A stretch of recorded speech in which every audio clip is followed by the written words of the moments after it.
कुठली बातमी कुठली बातमी मग ऐक ना रे. अरे मित्र सवंगडी जिगरी आहेस ना माझा. काय सांग अरे ऐक ना ऐक, जसं तुला दारू नाही मिळाली की होतं ना, तसं मला बातमी नाही मिळाली की होतं. सांग ना. काय सांगणार काय सांगणार अरे सांग ना मंग्या, सांग. मंग्या काम आहेत काय मंग्या ए माझी बोबडी सांग ना रे. अरे तू सांग ना. एक बिअर 2 अंडी देतो. सांगतो पण एका अटीवर, ही बातमी बाहेर कुठं सुद्धा गेली नाही पाहिजे.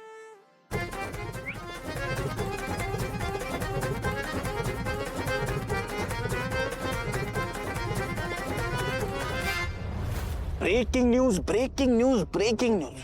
तुम्ही तुमचे कान उघडे ठेवून ऐका. आपल्या कुरोली गावामध्ये गेले काही दिवस नरकी हडळीचा उत्सव सुरू होता. त्या दिवसांमध्ये 3 खून आणि 1 मुलगी गायब आहे.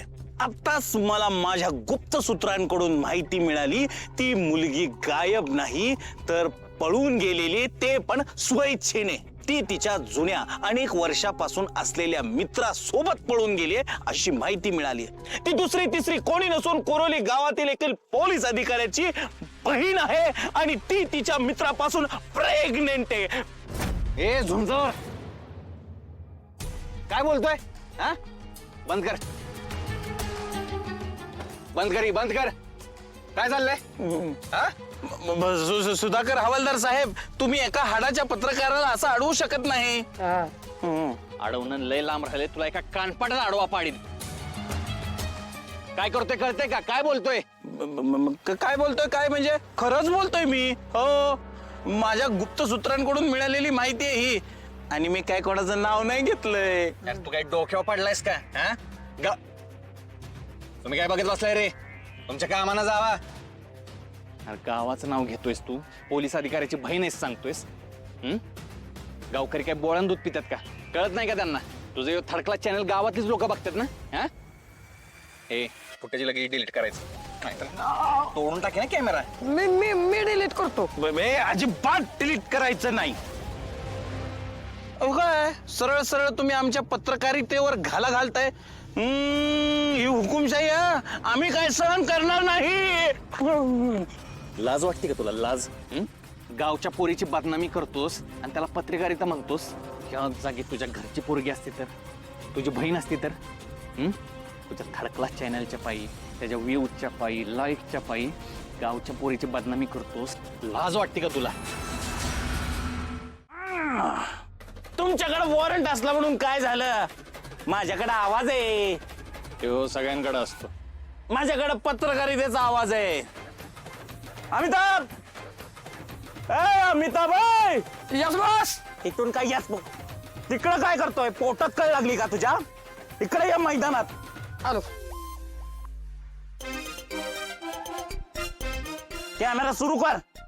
बस बस बॅटरी संपली. तुझ्या बॅटरीच्या मोबाईल मध्ये शूट कर. आता तुम्हाला दाखवतो मी माझं असं आहे ना. मी कळलं का? बाबर आत बघा, तुम्ही आत बघा. सुधाकर, काय नाही बाबा माझ्या दुकानात. उगाच वेळ घालवू नकोस. बघ, झडती बिडती घेऊन तुला काय भेटायचं नाही माझ्या दुकानात. नाना तुम्ही गप बसा, आता मी बघतो. या ठिकाणी तुम्ही बघत आहात, या ठिकाणी लोकशाहीचा खून केला जातोय. एका पत्रकाराचा आवाज तुम्ही दाबताय, पण मी हे होऊ देणार नाही. मी शांत बसणार नाही. म्हणजे तुम्ही आमच्या देव माणसावर पण संशय घेतला आणि आम्हाला पण. काय सापडलं? साहेब ऐका की. हो साहेब. सुधाकर साहेब, इथं वर माळ आहे, माळ. तू सांगणार? ठीक आहे. तू सांगणार का आम्हाला? नाही. बरं बघा. कशाला साहेब वरती? कशाला बोला गप्पच की जरा. अरे मंग्या, पोलिसांना सहकार्य केलं पाहिजे ना. कसला घंटा तसं कर गप्पस. साहेब खरंच सांगतोय मी, नाही काय तर कशाला उगाच ओळखत बसताय. सुधाकर, आज कपाळात काय सापडलेलं आहे? बघा, बोललो होतो का नाही मी? अहो काय सुद्धा नाही. बघा की क्रिमाच्या वाट्या, वस्त्र आहे, कैचे, बाकी काहीच नाही. सकाळी एकाची केस कापलेली ती झाडून दिली फेकून. आता ते केस कुणाचे आहेत हे विचारू नका म्हणजे झालं. मस्करी करतो का पोलिसांची? अहो म्हणजे एवढा साधा भोळा पोरगा मी. माझ्यावर संशय घेताय तुम्ही? अहो आजपर्यंत कधी मी थाप नाही मारली आणि मी माणूस मारेल? नाही मारला माणूस तू नाही नाही मारला ना नाही मारलं अहो मग घाबरतोय कशाला तुम्ही असे धाड टाकायला लागलेत म्हणलं घाबरणारच की मी अहो, चला बघा बघा उगाच त्रास देतात बघितलं का पत्रकार सुधाकर हवालदार साहेब, तुम्ही माझ्यासारख्या निष्पाप, निरागस, निरोगी आणि नालायक हा ए पिंट्या शडप माझ्यासारख्या माणसाच्या दुकानाची झडती घेतली. हं. निर्लज्ज नालायक ए. असं तू आम्हाला समजतो रे पण आम्ही नाही तसं लय चुकीचं वागला आमच्या बरोबर आज नाही ते काय बॉडी दुकानात ठेवायला ते काय लग्नात मिळालेलं गिफ्ट आहे का?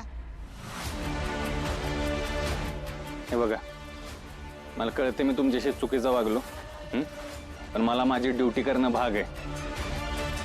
माझ्या वागण्याचा जर तुम्हाला त्रास झाला असेल तर मी माफी मागतो. इट्स ऑल राईट हे